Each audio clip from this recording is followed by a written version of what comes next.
Olá pessoal, tudo bem? Eu me chamo Felícia Crispim, sou endocrinologista, membro da Sociedade Brasileira de Endocrinologia e Metabologia e hoje nós estamos aqui para apresentar o programa Sua Saúde e Você pelo canal da TV SBEM Paraíba. Hoje nós temos como convidado o mestre Dr. Tiago Costa e o nosso tema de hoje será sobre saúde hormonal masculina, o que você precisa saber.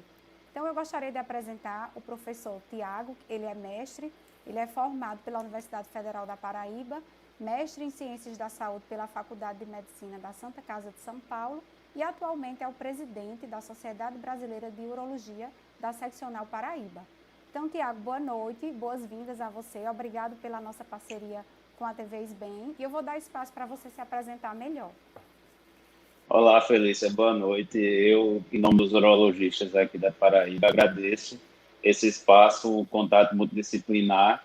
De antemão, vou pedindo desculpas, talvez minha conexão pode falhar eventualmente, porque eu estou no centro cirúrgico, tive uma urgência, mas vou ficar esse tempo aqui com vocês para a gente discutir e conversar sobre esse tema que é muito importante e que a gente encontra diariamente no consultório e com certeza vocês também. É uma honra poder Sim. participar Então, desse assim, espaço. que bom. Então, quando a gente fala em saúde hormonal, Tiago, normalmente as pessoas já associam, principalmente quando é saúde hormonal masculina, a questão da testosterona, né? Que é um hormônio realmente extremamente importante no sexo masculino, que é produzido a nível dos testículos, também em pequena quantidade nas adrenais, e é responsável pelos caracteres sexuais. E essa testosterona está presente desde a vida intraútero, em todas as fases da nossa vida, até os últimos dias em menor produção. Então, existem algumas alterações que a gente sabe que essa deficiência vai ser de acordo com a fase da vida que ela vai se manifestar. Então, deficiências que acontecem na primeira fase da vida, na vida intraútero, ao nascimento, são sintomas e sinais diferentes do que a gente encontra nos pacientes com uma deficiência mais tardia. Então, eu gostaria que você falasse um pouco sobre as alterações urológicas encontradas ao nascimento. Então, Felícia, a testosterona, ela que realmente vai estar presente, vai caracterizar, né, o gênero masculino, e realmente ela é importante desde a vida intraútero. Ao nascimento, tanto que a deficiência dela pode levar a algumas alterações já no recém-nascido masculino, assim como o excesso também pode causar alterações em situações específicas que a gente não vai debater aqui, que não é a intenção, né? Então, Sim. a malformação mais comum, que é a malformação relacionada ao sexo mais comum, é a criptorquidia, que, na verdade, é o testículo não descido, né? Então, é aquele menino que, ao nascimento, não é observado o testículo lá na bolsa escrotal.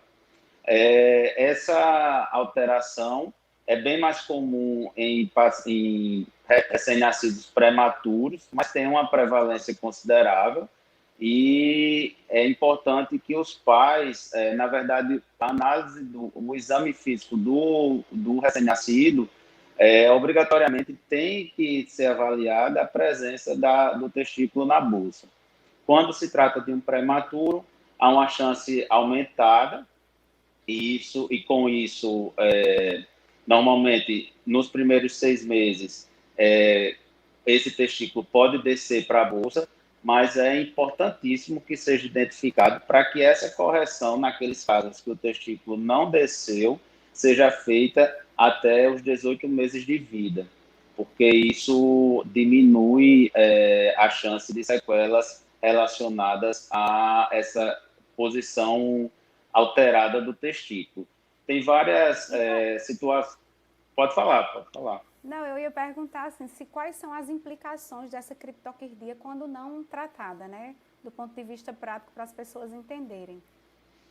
Pois o fato do testículo estar posicionado fora da cavidade abdominal, estar na bolsa escrotal, tem um motivo, que é para que ele se desenvolva, é necessário uma temperatura um pouco menor do que é a temperatura intraabdominal.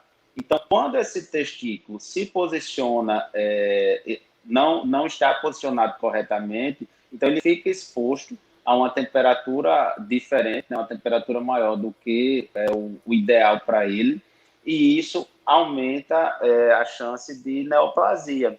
Então, de câncer. Então, aqueles pacientes de câncer testicular, então, aqueles pacientes que têm o testículo criptorquítico, ou seja, o testículo fora da bolsa, e que não são corrigidos, são pacientes que são candidatos a ter um risco maior de ter um câncer nesse testículo mal posicionado. Assim como ter alterações no próprio desenvolvimento do testículo, então, do testicular e gonadal, principalmente se for bilateral, né?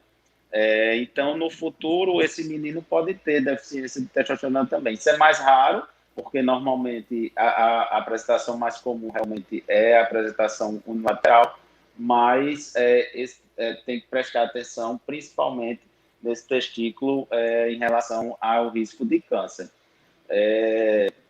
Então, o que o pessoal tem que prestar atenção é em relação a isso. Pode falar. Então, passada essa fase, né, de nascimento, muitas vezes essas alterações por deficiência de testosterona, elas passam um pouco desapercebidas, até porque a gente não tem, vamos dizer, ainda a visualização dos caracteres sexuais secundários. Então, na maioria das vezes, essa deficiência, ela só vai ser manifesta, às vezes, com a puberdade atrasada, né? Ou mesmo, às vezes, no consultório também, alguns pais, principalmente com o advento das crianças acima do peso, com obesidade, a gente tem muitas dúvidas dos pais em relação à genitália masculina nas crianças com obesidade. Você teria alguma coisa a falar sobre isso? Sim, Feliz, eu acho esse tema muito importante. Eu acho que, diante da incidência aumentada de obesidade infantil que nós temos nos últimos anos, é uma situação comum, pais aflitos, porque chega com aquela criança, aquele pré-adolescente, com a queixa de que, o questionamento, na verdade, em relação à genitália do menino, porque às vezes compara com um coleguinha ou com um primo, e acha que essa genitália está diminuída. E a orientação que a gente tem a dar, claro, a gente sabe que precisa sim ser avaliado, o exame físico é importante, é uma medição que deve ser feita no consultório pelo especialista, né, para ver, para avaliar o tamanho do pênis e usar naquelas tabelas lá que nós definimos para se trata realmente de uma situação de micropênis ou não, que é uma situação bastante rara. E esse paciente obeso, na maioria das vezes, tem o que a gente chama de um pênis embutido. É aquele paciente que, devido ao acúmulo de gordura nessa região do pubis, termina escondendo o pênis. Mas a haste peniana é uma haste de tamanho normal. Às vezes, esse paciente tem ou a fimose ou o excesso de prepúcio, que também termina na flacidez, dando um aspecto para esse menino com pênis menor. Mas quando nós fazemos a avaliação, observamos que a haste peniana em si está dentro do padrão considerado normal. E esse paciente é aquele paciente que vai se beneficiar com as medidas recomendadas, né, para o controle da obesidade, com perda de peso, atividade física, que também vão favorecer que essa situação seja corrigida. Em alguns casos, a gente pode até indicar a realização da postectomia ou da realização da postectomia, que é a cirurgia para correção da fimose e da retirada do excesso de prepúcio, porque melhora a exposição desse pênis, mas o controle do peso faz com certeza parte desse tratamento, desse acompanhamento. Certo, então vamos chegando a fases mais avançadas da vida, né? Passada essa fase de adolescência, e vamos chegar ao que realmente, vamos dizer assim, interessa a maioria das pessoas.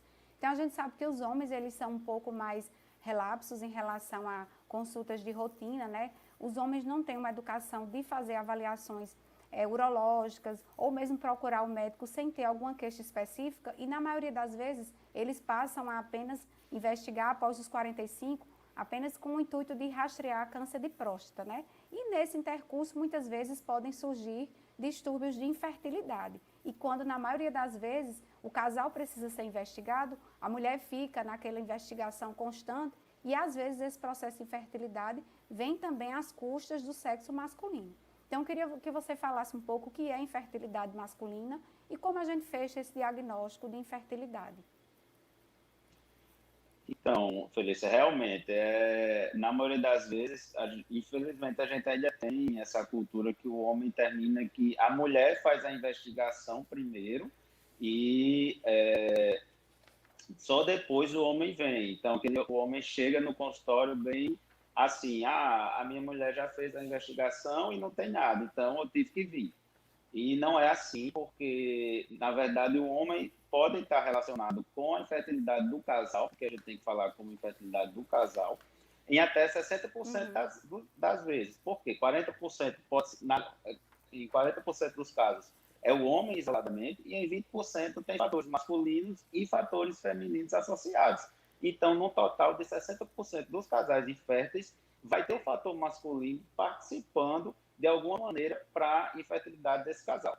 Então, é importante que esse homem, a partir do momento que ele seja diagnosticado com alteração de fertilidade, esse casal, na verdade, seja diagnosticado com alteração de fertilidade, aí esse é um dado que muita gente não sabe, para a OMS, para a fim de estudos e as sociedades de urologia e fertilidade, nós consideramos o casal com alteração de fertilidade quando ele tem um ano, pelo menos um ano sem anticoncepção, com uma média de pelo menos 3 relações por semana. Então, a partir do momento que o casal está dentro dessa característica, ele está recomendado fazer a avaliação tanto do fator masculino quanto do fator feminino. Não deve esperar a mulher fazer primeiro para depois o homem fazer, porque não é uma relação de uma com a outra. Ambos têm uma Geralmente, participação essa semelhante. investigação, assim, do ponto de vista urológico, né? Do ponto de vista urológico, como ela é feita? Além do exame físico, né? De examinar as genitálias, existe algum outro dado que ajuda nessa Exato. investigação da infertilidade? No exame físico, na consulta inicial, né, nós já fazemos a avaliação do exame físico com a palpação da região escrotal, justamente para identificar se esse homem, por exemplo, foi um homem que não foi diagnosticado com criptorquidia, a gente já falou aqui de criptorquidia, e às vezes é um homem que adulto, que disse, não, na minha infância, minha mãe levou e disse que não, ou não se importou com isso, e ele tem lá apenas um testículo na bolsa, ou nessa avaliação a gente vê a presença dos testículos na bolsa, o tamanho do testículo, porque às vezes o testículo está presente, mas são testículos atróficos. Atróficos são diminuídos de volume, né? Pequenos, né? Pois às vezes secundários, por exemplo, a trauma, alguma infecção viral na infância que terminou se manifestando no testículo, como a mais comum a mais conhecida, né, e temida é a cachumba.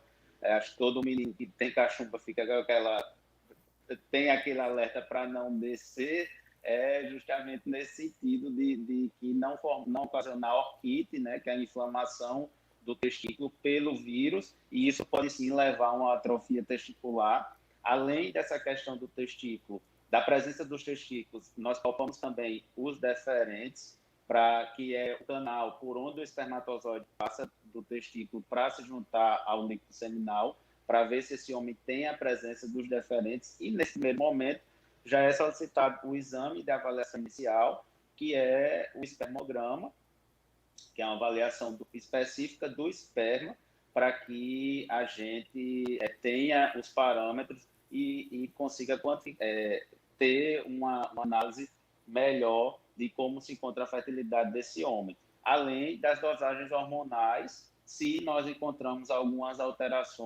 dessas alterações testiculares que eu falei, porque sim, você bem sabe que essas alterações hormonais vão estar diretamente relacionadas a produção testicular do espermatozoide e, E às consequentemente, a vezes também fertilidade. passa desapercebida, né, Tiago, pela puberdade. Às vezes a gente está diante de um paciente com Klinefelter, né, uma doença genética, né, onde o paciente, no exame físico, você já imagina o testículo endurecido, às vezes vem com a ginecomastia, às vezes nem é de grande volume, e quando você faz essa avaliação, você consegue fechar o diagnóstico. Então, nem sempre os pacientes com doenças genéticas, eles são diagnosticados em fases iniciais da vida, né? Às vezes só mais tardiamente. Outra coisa, Ah, assim, sim. relevante é... pode falar. Não, sem dúvida. A gente sempre alerta, nós da SBU já fizemos campanhas voltadas para isso, para o homem fazer o autoexame masculino, palpar o testículo. Porque, assim, é impressionante, às vezes a gente chega paciente com testículos atróficos bilaterais e achava que o testículo era normal, porque simplesmente não tinha noção. O menino, o adolescente não conversa com o pai ou com um adulto que pudesse orientá-lo quanto a isso. Assim como também vem homens com testículos normais e palparam o epidídimo, que é uma estrutura junto do testículo por onde o espermatozoide passa, com medo, achando que é um tumor, que é um nódulo, alguma coisa, que é uma situação que todo homem tem. Assim como a gente sempre fala, todo homem tem um testículo maior que o outro, um testículo mais baixo do que o outro, dentro da bolsa. Isso, às vezes, parece falar algo óbvio, mas muitos homens não têm essa noção em relação à importância do autoexame testicular. E, além disso, também a gente deve lembrar que a saúde hormonal não se resume apenas ao hormônio masculino, né? Existem outras desordens hormonais, como excesso de prolactina, ou mesmo problemas na tireoide, ou problemas hipofisários, que podem levar também a um quadro de infertilidade. Outra queixa bastante frequente, até mesmo no consultório da endocrinologia, e eu acredito que também dentro da urologia, são assim, queixas que o paciente às vezes ele nem sabe diferenciar, por exemplo, o que é libido do que é uma disfunção sexual. Você explica para a gente um pouco, para as pessoas entenderem? Verdade, Felícia. As pessoas às vezes confundem, bem comum. Então, o homem, primeiro que esse tema é tabu, e principalmente, mesmo sendo com um médico, para ele tratar desse assunto, ele não se sente à vontade. E ele não sabe o que é realmente a libido, o que é a libido é o desejo relacionado ao desejo sexual, ao apetite sexual. E quanto à ereção, é o ato do entumecimento, que é a rigidez do pênis, né? Então, são coisas distintas e que estão relacionadas, sim, a fatores hormonais, mas uma coisa é diferente da outra. Então, o homem pode ter esse libido e ter uma disfunção erétil, ou seja, a dificuldade de manter a rigidez peniana por uma alteração vascular, um pós-operatório de algum procedimento Ou prostático, doenças alguma coisa assim. metabólicas, né? O uso de Exatamente. medicações também pode levar tanto à queixa de alterações de libido, como também a queixas de disfunção erétil. E os tratamentos também, eles não são a mesma coisa, né? Não é só usar hormônio que vai solucionar esse problema, sempre tem que solucionar a causa de base. Existem também distúrbios de ejaculação, né, que a gente pode encontrar. Você quer comentar alguns mais especificamente, que é mais você encontra mais no consultório?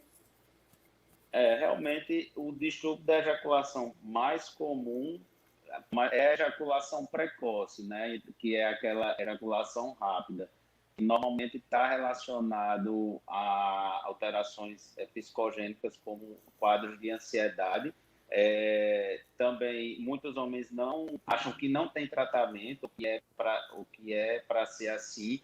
E isso é uma questão conceitual também. Muitos homens acham que não tem, porque o que acontece? Eles conseguem ter, na primeira relação, tem uma ejaculação rápida, mas conseguem ter uma nova ereção rapidamente, e daí essa segunda relação termina com uma ejaculação um pouco mais demorada, então ele acha que ele não tem ejaculação precoce por conta disso. Mas a ejaculação precoce é aquela ejaculação rápida, às vezes antes da penetração, que pode acontecer até antes da penetração, ou que causa insatisfação da parceira. E daí termina que esse paciente pode ser classificado como ejaculação precoce e tem tratamento. Além da anejaculação, que é aquela situação que o homem tem o orgasmo, mas não ejacula, não há a eliminação do esperma. Essa é uma situação que é bem comum em pacientes diabéticos de longa data, tanto que no paciente diabético de longa data pode acontecer, e se ele tiver alteração, intenção de gravidez, de fertilidade, pode ser necessário fazer algum procedimento de fertilização. É muito bom saber. É importante que o paciente sempre tire dúvidas, né? E essas dúvidas sejam consultadas diretamente com o especialista para evitar justamente esses mitos de que às vezes está tudo bem ou então que tem muita coisa errada e que com simples conversa, com simples anamnese o paciente consegue resolver, né? Então, assim, Exato. Além dessas situações, a gente sabe também que existe um declínio lento dos níveis de testosterona, né? Que começam com a idade. Esse declínio, ele não é como nas mulheres, que nas mulheres a gente tem um marco que se chama a menopausa, que é um declínio que acontece súbito, ou seja, parou de ter ciclos menstruais, a produção hormonal também vai ser parada. Nos homens isso não acontece, então popularmente se dizia que os homens tinham uma andropausa, que na verdade esse termo é um termo errôneo, porque apesar de ter um declínio lento, os homens podem continuar assim a produzir testosterona ao longo da vida. Então, nós vamos chamar os nossos anunciantes e vamos deixar mensagens para as pessoas solicitarem perguntas para a gente. E daqui a pouco a gente vai falar sobre essa condição que é a deficiência androgênica relacionada ao envelhecimento masculino. A Marketing e Valor ajuda os médicos com mídias sociais, criação de conteúdo e vídeos para YouTube. Marketing é coisa séria. Marketing médico é na Marketing e Valor. Ligue 839-9684-0556. Então, voltando agora com vocês, né? Vamos voltar em relação ao que a gente vinha comentando sobre a deficiência androgênica relacionada ao envelhecimento masculino, que é uma condição que pode estar presente ao longo da vida dos homens, mas que nem todos vão estar com essa situação. Então, vou esperar Tiago entrar. Tiago chegou. Então, Tiago, comenta um pouco para a gente sobre a deficiência androgênica relacionada ao envelhecimento masculino. Então, como você bem explicou, Felícia, o homem, a partir tem um declínio, sim, dos níveis de testosterona, né, que é o hormônio masculino. Isso é observado principalmente a partir dos 40 anos de idade, com a incidência que vai aumentando com ao passar dos anos.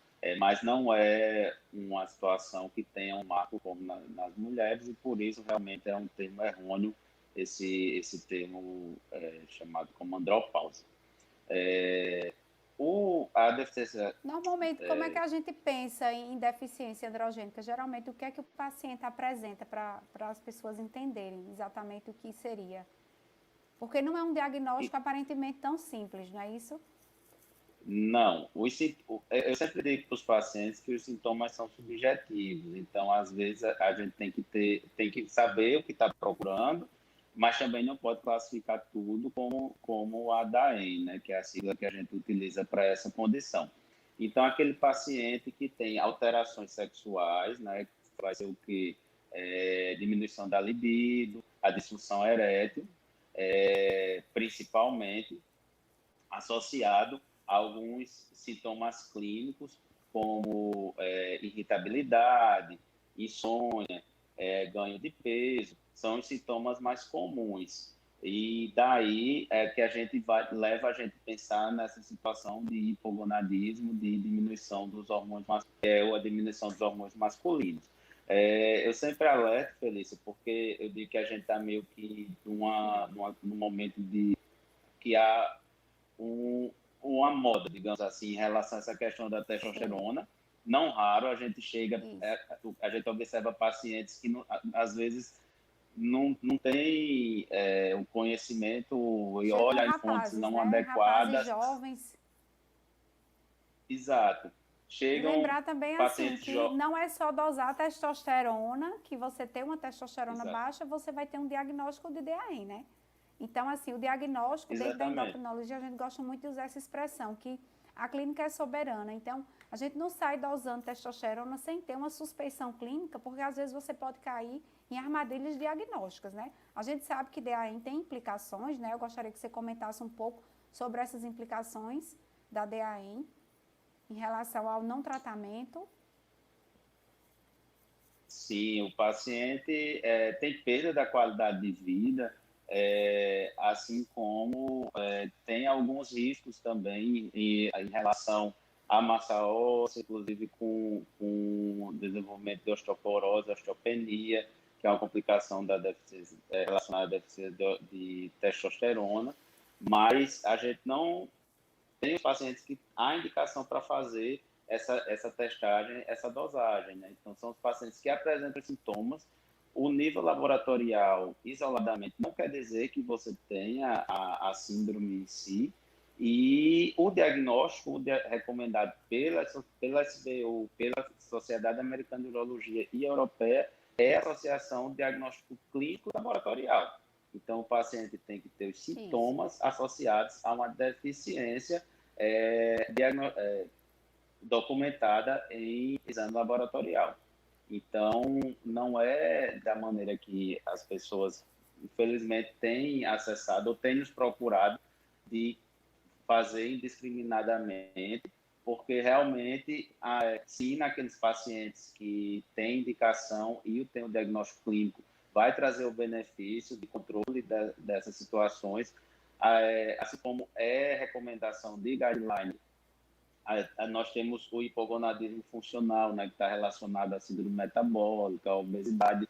Então, o controle dessas situações, no primeiro momento, antes de pensar, antes de fazer e indicar inicialmente a reposição. Inclusive, isso é uma questão bem polêmica, né? Porque agora, inclusive agora na época da pandemia, as pessoas adquiriram hábitos de facilidade e muitas vezes dizem assim, não, eu não preciso ir no consultório, solicite toda a minha checagem hormonal, né? Os meus hormônios, o meu metabolismo como um todo, e depois a senhora manda a receita, como se a anamnese, o exame físico, eles ficassem para trás, quando na realidade eles vêm em primeiro lugar. A gente tem que ter uma hipótese diagnóstica, claro, tem que ter formulado uma hipótese para poder solicitar exame, porque a gente tem essas armadilhas. Por exemplo, como você bem falou, a questão do estilo de vida, né? Então, as pessoas sedentárias, em especial os homens são, vamos dizer assim, têm um estilo de vida um pouco pior em relação às mulheres, né? Fumam mais, bebem mais, têm mais gordura visceral, mais resistência à insulina, né? E aí, nessa situação, recai nessa condição que a gente chama do hipogonadismo funcional, onde o problema realmente seria pelo estilo de vida, a queda de testosterona e não o inverso, e que nem sempre, como você bem falou, há essa recomendação de iniciar um tratamento hormonal. Muitas vezes, com mudanças de hábitos, a gente consegue atingir esse objetivo e também a gente sabe que na DAM também pode acontecer o oposto, né? No paciente que tem DAM não tratado, ele também, como você falou, vai ter essa piora metabólica. Então, é importante raciocinar bem quem veio primeiro para poder definir a necessidade de uma conduta e que muitas vezes não é uma conduta isolada às custas somente de hormônio. Às vezes, otimização de doenças de base, estilo de vida, correção de estilos de hábitos, né? Cessar tabagismo, diminuir o consumo de álcool, prática de atividades desportivas. Então, tudo isso é importante. Então, na necessidade da gente repor testosterona nessas situações... Sim, não vou lhe cortar, pode falar. Desculpa. Não, eu sempre digo para os pacientes, porque realmente eu acho que vocês terminam até se deparando mais com isso do que a gente, mas a gente tem se deparado com muita frequência no consultório, que os pacientes eles já chegam pedindo a prescrição, mesmo aquele paciente que tem um sobrepeso, que a gente vê que tinha essa síndrome metabólica previamente, e que não quer mudar hábitos de vida e acha que a testosterona é o segredo da longevidade e que vai entregar tudo aquilo que ele leu em algum local em relação à qualidade de vida sexual, a perda de peso, a ganho de massa muscular. E a gente tem que simplesmente realmente desconstruir essa ideia, no sentido de que esses pacientes eles têm que fazer uma mudança, realmente começar a mudança pelo início, como se diz, fazendo uma dieta, fazendo não dieta, né, mas uma reeducação alimentar, Começar do mais um difícil, programa né, de para as atividade pessoas física que regular. acreditam, né? Pois é, para que realmente a gente possa ter resultado e ver se esse paciente realmente vai ter indicação de fazer a reposição. Tá, então só frisando, assim, não existe essa necessidade formal de checagem hormonal de rotina, né? E essa checagem só deve ser solicitada quando tem suspeição clínica, né? E que esse tratamento nem sempre é com o uso de hormônios. Esse tratamento muitas vezes pode ser apenas com modificação de hábitos. Porque, como você sabe bem, a testosterona ela tem implicações no seu tratamento, principalmente quando utilizada de forma indiscriminada. Então, quais as implicações do uso da testosterona, ou as principais contraindicações, vamos dizer assim, à reposição da testosterona? Existem aquelas situações que nós chamamos de contraindicações absolutas e as contraindicações relativas, né? Um ponto que gera muita confusão e que é uma contraindicação é se aquele homem que tem a indicação de fazer tem intenção de fertilidade, tem intenção de ter filhos, porque essa testosterona exógena, né, a testosterona que é utilizada, ela diminui fertilidade. Então, se esse homem tem indicação de ter gravidez, essa já é uma contraindicação para o uso dessa testosterona, dessa reposição de testosterona. Outra situação é para pacientes, dentre os exames que são solicitados, o hemograma é solicitado, então aqueles pacientes que têm alteração no hematócrito, que é um parâmetro, falando para o público, né, claro que você sabe, o parâmetro que a gente tem no hemograma, a partir de determinado valor, ele é contraindicado porque a testosterona estimula a produção do glóbulo vermelho e se é acima de 50% está contraindicado. Para aqueles pacientes com câncer de próstata não localmente avançado ou metastático, paciente que tem alteração mamária também é uma contraindicação. Então, por isso é justamente isso que a gente estava comentando, da importância do exame físico, da história clínica bem feita, para identificar o paciente que tem indicação de fazer e que pode fazer a testosterona, porque realmente tem que ter atenção. A gente já viu o paciente fazendo, que tinha intenção de ter filho, na verdade, e usando testosterona, tentando como tratamento de fertilidade, que você fica sem entender. Usando testosterona exógena, né? Exato. É uma preocupação muito grande com os homens, em especial, em relação aos níveis basais de testosterona dele, né? Então, assim, explica um pouco para as pessoas sobre esses níveis que eles flutuam, né? Que não tem um parâmetro único. Então, fala um pouquinho sobre isso, Tiago. Exatamente, Felícia. A gente tem os níveis de testosterona. Primeiro que a dosagem laboratorial que nós temos, ela não ela tem um índice de falha considerável, até 30%. Então, por isso que o ideal é, pelo menos, serem feitas 2 dosagens com intervalos de tempo para que a gente tenha, intervalos de dias, para que a gente, pelo menos 30 a 60 dias, essa é a recomendação do guideline que nós seguimos, para que a gente tenha esse nível basal de fato. Além disso, no dia, essa testosterona também varia. A testosterona é mais alta pela manhã e mais baixa no período do fim da tarde para a noite. Então, o recomendado é que essa dosagem seja feita pela manhã. E quando nós vamos ver as publicações, nós também nos deparamos com não há consenso quanto ao nível basal que deve ser utilizado como referência. Nós, da SBU, utilizamos como nível basal de recomendação a testosterona acima de 300. Mas isso também não quer dizer que aquele homem que tenha necessariamente a testosterona total, né? Abaixo disso, ele vai ser hipogonádico. Sempre, como você bem falou, a clínica é soberana. A gente tem que associar os sintomas clínicos do paciente com a dosagem laboratorial. A gente, às vezes, é muito comum no consultório o paciente que faz até por conta própria o nível de testosterona e eles estipulam um alvo para a testosterona dele. É engraçado e Sim.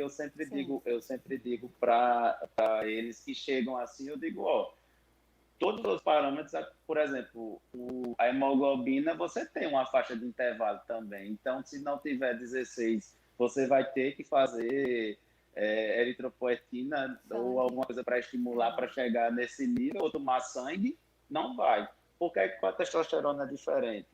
Então, está dentro dessa cultura que, nesses últimos anos, foi difundida, que a testosterona tem que estar sempre no nível elevado e que ela que vai te entregar a qualidade de vida, que não é bem assim. Normalmente, principalmente entre os homens, né, existe uma comparação. Ah, mas minha testosterona está em 300, a do meu amigo está em 600. Ele está melhor do que eu. Então, eu preciso elevar minha testosterona. E, assim, os homens associam muito os níveis de a questão da virilidade, né, a questão do bem-estar, ao valor específico da testosterona. E como você bem falou, existe uma faixa de normalidade e que eu sempre brinco assim no consultório também, que as pessoas atribuem o valor da testosterona a uma nota. Então, acha que fulano tirou um 8, está melhor do que ciclano que tirou um 7. Ambos estão dentro da normalidade. E, na verdade, a gente sabe que esses Exato. ensaios são feitos com margem de valores que tanto faz estar em 300 quanto em 600, que o valor não vai importar bem, né? Então, isso é um grande mito Uhum. das pessoas. Então, assim, em relação a essas formulações de testosterona, quando indicadas, no Brasil a gente tem algumas opções disponíveis. Quais seriam as formas mais utilizadas? Quais as contraindicações, se existe alguma contraindicação para uma forma ou outra, meia-vida? Fala um pouquinho para a gente. Então, aqui autorizada, né, nós temos as formas injetáveis, principalmente, e as formas tópicas. Realmente, os pacientes, cada uma tem as particularidades. A forma oral, ela não é recomendada por conta do risco de hepatotoxicidade, né, de agressão ao fígado. Então, toda medicação que nós tomamos por via oral, ela passa pela metabolização hepática e a testosterona em particular tem uma hepatotoxicidade elevada, então o uso da via oral ela normalmente não é recomendada e nós utilizamos principalmente as de formas injetáveis que nós temos no mercado o andesilato, que é o que permite aplicações regulares a cada 8 a 12 semanas, tem a vantagem de não apresentar picos de testosterona, porque ela é composto apenas por um sal, e temos as formas de aplicações a cada 3 semanas, que tem a vantagem de ter de um custo menor, mas tem a desvantagem de serem compostas por 3 sais diferentes. Quando a gente diz sais, é que a testosterona, o veículo para ela ser administrada, ela é transformada num sal. Então, essa forma que é aplicada a cada 3 semanas, ela é composta por 3 sais diferentes, e esses sais, eles dão picos, que nós chamamos picos suprafisiológicos. A gente, há pouco tempo, estava falando em relação aos níveis de testosterona. Essa faixa que Felícia falou, normalmente a gente considera entre 300, 800, 300, 600, e esses sais, eles terminam dando picos acima desses valores. E esses picos potencializam os efeitos colaterais. A gente já falou eu já falei de alguns, Felícia já falou de outros, mas temos acne, ginecomastia, que é o crescimento da mama. Então, tem a vantagem de serem economicamente mais baratas, né? Elas realmente são mais baratas do que o andesilato, mas tem essa desvantagem.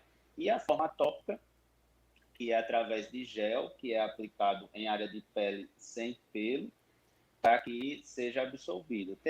Tem a vantagem de que você consegue titular a dose, titular que eu digo corrigir a dose de maneira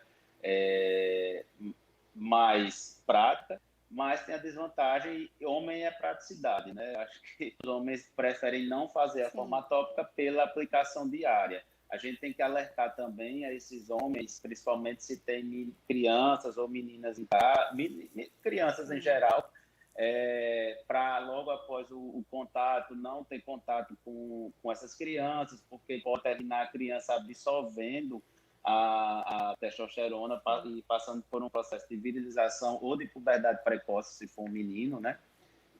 Ou compartilhar toalhas, esse tipo de coisa, porque pode haver uma absorção secundária para essa pessoa nessa situação.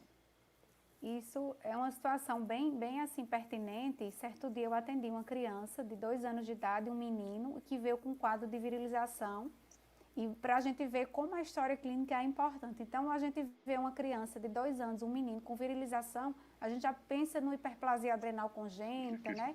E vai fosforilando. E aí, quando eu fui colher a história, que eu reparei que foi o casal, o pai e a mãe, o pai do lado, bem forte, musculoso, sabe? E aí, quando eu fui colhendo a história, o pai fazia uso indiscriminado de testosterona, né? Prescrito em academia, testosterona tópica, e a criança estava, na verdade, virilizada em decorrência justamente do uso do pai da testosterona em gel. Então, o pai suspendeu o uso e a genitália da criança evoluiu. Então, isso é uma situação importante e também para a gente ver a importância de uma anamnese bem feita, né? E não sair fosforilando muito, às vezes, uma coisa que está do nosso lado e a gente não consegue perceber. Outra coisa é a questão também dessas formas que tem os picos, né, que de certa forma elas também podem aumentar e piorar a saúde cardiovascular, né? Durante esses picos, a gente tem um risco maior, que é importante, porque a gente vê muito pelo acesso, né, pelo custo, pessoas quererem fazer uso indiscriminado, tanto da forma em gel, quanto da forma mais barata, com o intuito de outros que a gente vai comentar mais na frente, que seria a performance, que é proibido, né?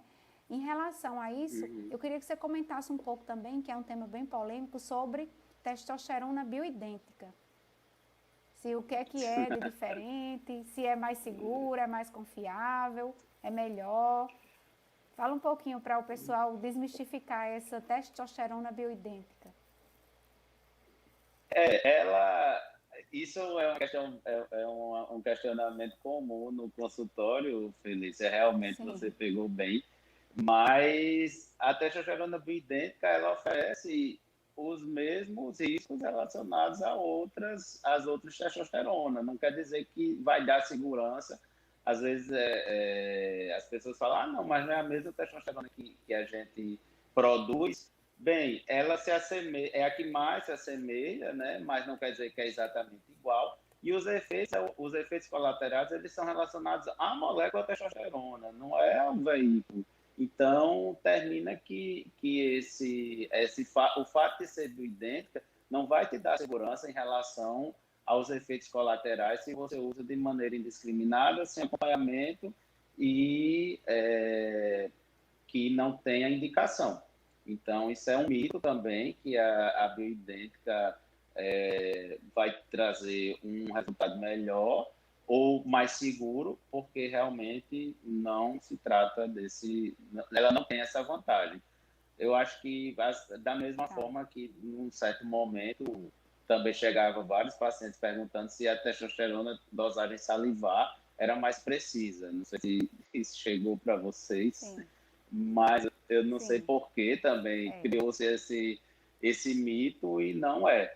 É um teste que na verdade, ele até, aproveitando, né, deixa ele ter uma acurácia menor do que os que a gente utiliza. Com certeza. Tá. Então, vamos chamar os nossos parceiros anunciantes, dar um espaço para o pessoal fazer perguntas no chat e daqui a pouco a gente volta. A Marketing e Valor ajuda os médicos com mídias sociais, criação de conteúdo e vídeos para YouTube. Marketing é coisa séria. Marketing médico é na Marketing e Valor. Ligue 839-9684-0556.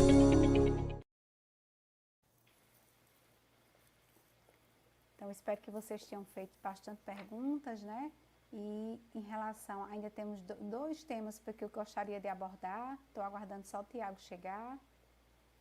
Em relação a Tiago, que também é bem difundido a questão dos fitoterápicos, né? A gente sabe que a medicina oriental, empírica, né? O pessoal usa muito né? Extratos de maca peruana, panax ginseng, tríbulos terrestres, E eu gostaria de saber se essas prescrições, elas têm alguma plausibilidade científica, quer dizer, se isso tem algum respaldo na literatura para o uso dessas substâncias.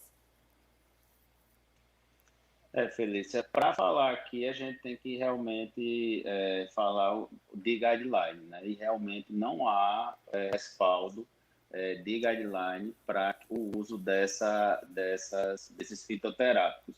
Realmente, esses que você falou são os mais comuns, né? O Tribulus, a maca peruana, mas os trabalhos, nós vamos ver, as publicações científicas são com muitas falhas metodológicas, às vezes são trabalhos patrocinados e que realmente a gente não tem um respaldo para tratar o paciente com esses fitoterápicos, aquele paciente que tem diagnóstico de DAN, do hipogonadismo de fato. Agora, o que também termina que esse uso indiscriminado desses fitoterápicos é que esses trabalhos, mesmo com as grandes variabilidades de dose, não têm praticamente, ou muito baixo índice de efeitos colaterais. Então, termina que esse uso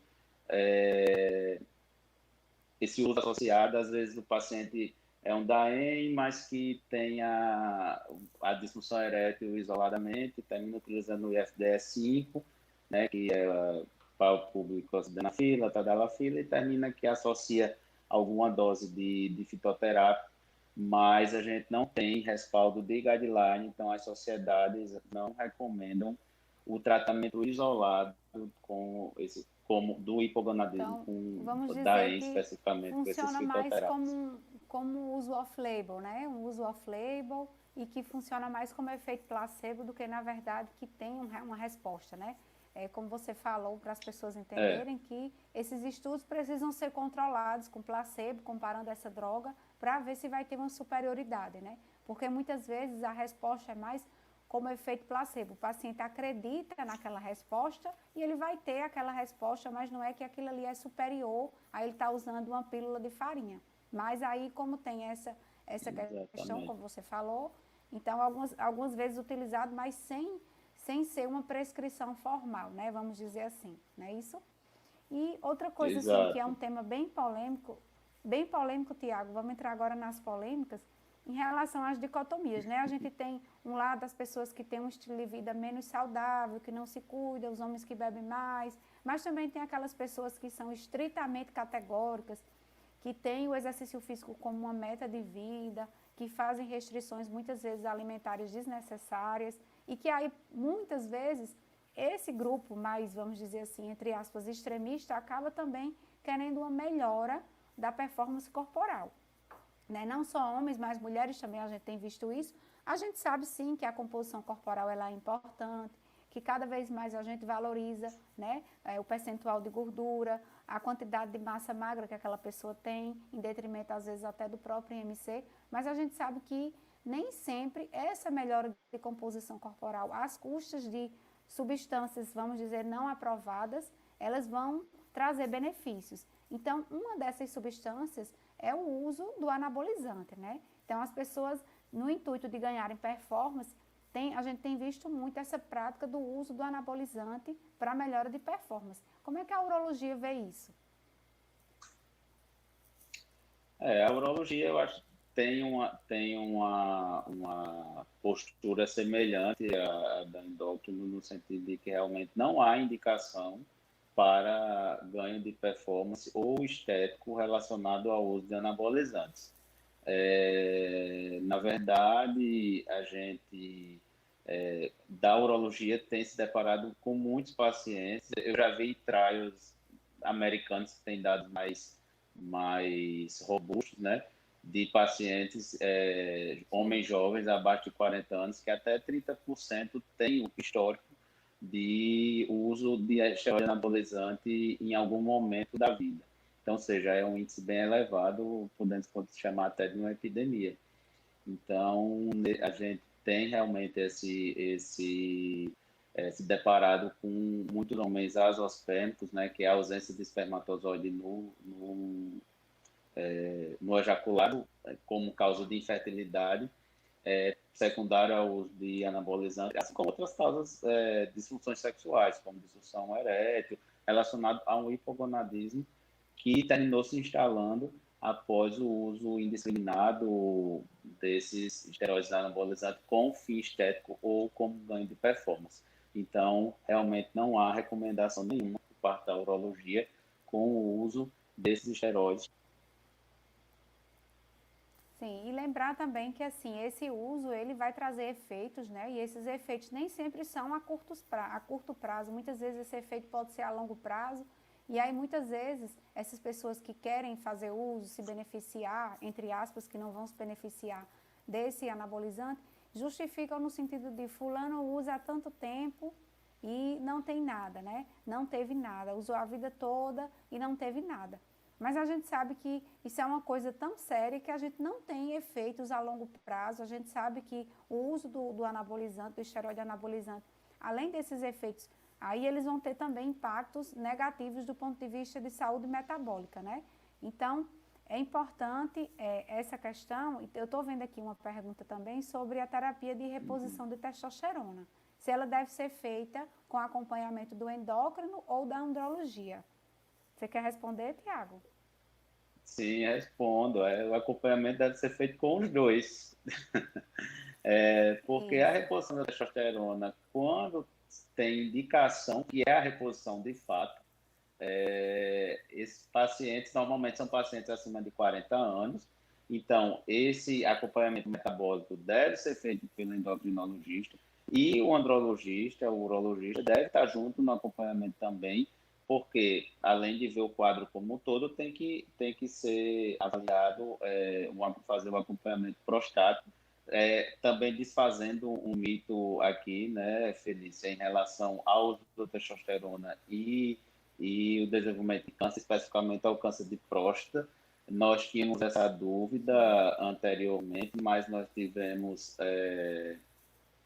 o T-Trial, né, que é um trial, um estudo que saiu há alguns anos que indicou que realmente a testosterona não é indutor de câncer, tanto que hoje nós até já passamos essa discussão e nós estamos na discussão dos pacientes com câncer de próstata que pode fazer reposição de testosterona.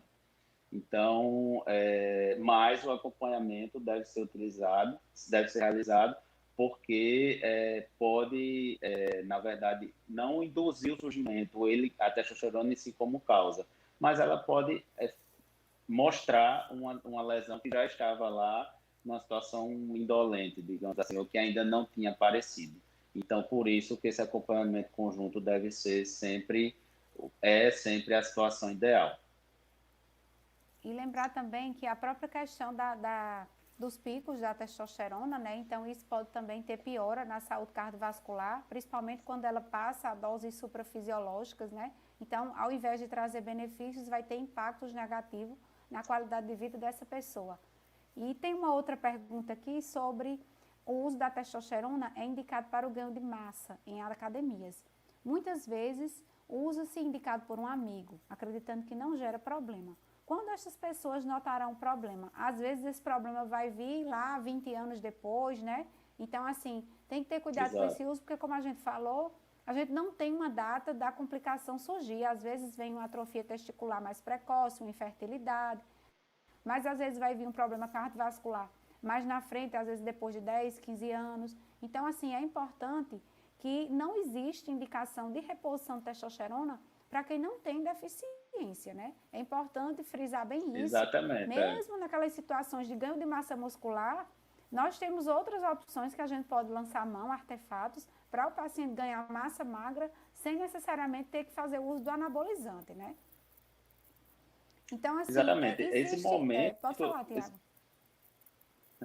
acho essa pergunta interessante, que esse momento da complicação é totalmente incerto, no sentido que a atuação da testosterona ela é sistêmica, ou seja, em todo o organismo, então pode ser tão precoce quanto uma calvície induzida pelo esteroide, o paciente começa a ter Sim, perda de cabelo intensa e ficar careca nos 6 meses durante o uso, ou uma disfunção erétil relacionada ao uso também depois de 2 anos até 2 anos de uso, ou como algo mais para frente, como uma miocardiopatia, alguma coisa do tipo relacionada ao esteroide também. Também acontece muito assim, da pessoa usar, aí a pessoa ficou bem forte e associar que aquele corpo, ele está mais saudável, né? Então, assim, não é porque você está mais musculoso que aquilo ali lhe trouxe benefício em todas as esferas, né? Algumas esferas, elas foram prejudicadas, inclusive os próprios ligamentos. A gente sabe que o uso de testosterona para esse fim, ele causa muito lesão ligamentar, né? Porque você não teve o esforço muscular, então você também não teve o esforço do ligamento para aquilo ali se espessar. E aí, rupturas ligamentares, desordens ortopédicas, elas são bastante comuns nesses pacientes que fazem uso inadequado e inadvertido da testosterona, né? Assim, também lembrar que, às vezes, as pessoas fazem uso de testosterona para melhora de libido, sem ter deficiência de libido, né? E a gente sabe que essa relação de melhora de libido com a testosterona, ela não é linear. Às vezes, você usou testosterona, aumentou sua vontade de namorar, mas aquilo ali não é só um fator isolado da testosterona. Às vezes, a tentativa aumenta, mas a eficácia nem sempre vai melhorar, né? Porque, na verdade, a base não era aquela de tratamento, não é isso? Exatamente. Diante dos mitos que existem em relação à testosterona, termina que ela é usada para N coisas, inclusive essa questão que você está falando, como aumento de desejo sexual, ou como vai ser. Às vezes é um problema relacionado a fundo psiquiátrico Psicológico, ou né? de relacionamento. Isso. Exatamente. E o paciente chega achando que é a testosterona que vai resolver, e que não é. Não tem a pílula da felicidade, nem a injeção da felicidade, nem vai ser a testosterona que vai Nem da resolver vitalidade, essa nem da questão. longevidade, né? Exatamente. Outra pergunta, assim, outra pergunta que me fizeram até no Instagram, e eu vou passar para você, seria justamente, chega um homem saudável no seu consultório por volta de 40 anos. Esse homem, aparentemente, não tem nenhuma queixa, tá? E ele foi para fazer uma avaliação. Ele já tem filhos, vamos dizer assim. Ele é uma pessoa que não tem nenhuma doença, vamos dizer, instalada. E qual seria a abordagem da urologia do ponto de vista hormonal? Haveria alguma indicação formal de dosagem hormonal nesse paciente? Como é que fica, Tiago? Essa pergunta me fizeram e eu repassei para você explanar aqui para todo mundo. Então, falando aquilo que até a gente comentou, já pincelou no começo, existe sim a indicação formal das dosagens, que são aqueles pacientes que são diabéticos, que são obesos, que têm a síndrome metabólica. Aí a gente tem se deparado com a situação que é aquele homem que em algum momento da vida utilizou o esteroide como forma de ganho de desempenho ou de massa magra. Então, termina que esses pacientes a gente faz sim uma dosagem hormonal, um perfil hormonal. Tirando essas situações, nós não regularmente nós não solicitamos o perfil hormonal desses pacientes, porque a gente sabe que exames são complementares e os pacientes precisam ter uma clínica, algum indício clínico que indique uma alteração hormonal. Então, a não ser, outra situação, um ganho de peso em curto espaço de tempo, ou uma perda de peso exacerbada também. Mas, regularmente e como rotina, a urologia né? não Isso solicita. não acontece. Não acontece. Não é. Tá. Então, a gente está finalizando aqui a nossa conversa, né? Eu gostaria de agradecer o convite da SBEM, em nome da nossa diretora, doutora Nariane Chaves, agradecer a sua participação, porque eu acho que esses encontros entre múltiplas especialidades, eles são muito importantes para a gente realmente afirmar que nós, independente da especialidade, temos condutas, vamos dizer, lineares, né? O que a endocrinologia pensa não é diferente do que a urologia pensa. Isso é muito importante para o público leigo entender que não existe medicina que não seja baseada em evidência, que a medicina não é baseada em protocolos, nem experiência de X ou de Y. Então, isso é uma iniciativa muito importante e eu fico muito lisonjeada de poder contribuir um pouco e gostaria que você fizesse suas considerações finais, Tiago. Felícia, agradeço demais o espaço. Essa é a nossa prática clínica diária e a gente tem que ter essa conversa, tem essa interface mesmo. A urologia realmente a gente se posiciona a medicina, não tem como fazer medicina, uma boa medicina diferente hoje, sem estar baseado em evidências, sem estar conversando com as especialidades. A gente o urologista termina sendo mais comum pegar essa situação no homem mais velho, mas esse paciente, na maioria das vezes, tem que fazer um acompanhamento conjunto com o endocrinologista. Não existe meu paciente ou seu paciente. A gente acha que é o nosso paciente, porque o paciente tem como um todo. A gente tem que pensar o ser humano como um todo e essa conversa entre a gente e esses esclarecimentos para os pacientes, eu acho que isso é muito importante, porque hoje a gente é inundado por informações, mas infelizmente as pessoas não sabem, não conseguem filtrar bem essas fontes, e a gente tem a SBEM de parabéns para abrir esse canal, para que a gente tente fazer alguns esclarecimentos e orientar realmente as pessoas para que tenham o conhecimento e que saibam o que pode ser feito e o que procurar também. Em relação às dúvidas, para que todos saiam ganhando e a gente realmente tenha pacientes bem com qualidade de vida. Então, eu que agradeço o espaço, vocês estão de parabéns. Obrigada. E aproveitando o gancho para as pessoas que nos assistiram, nos prestigiaram, repassarem essas informações ou pedir para as outras demais assistirem e se inscreverem nos canais da SBEM TV, né, e do canal do YouTube da TV SBEM PP e no nosso Instagram SBEM PP Paraíba. Boa noite a todos e fiquem bem. Boa noite a todos, obrigado.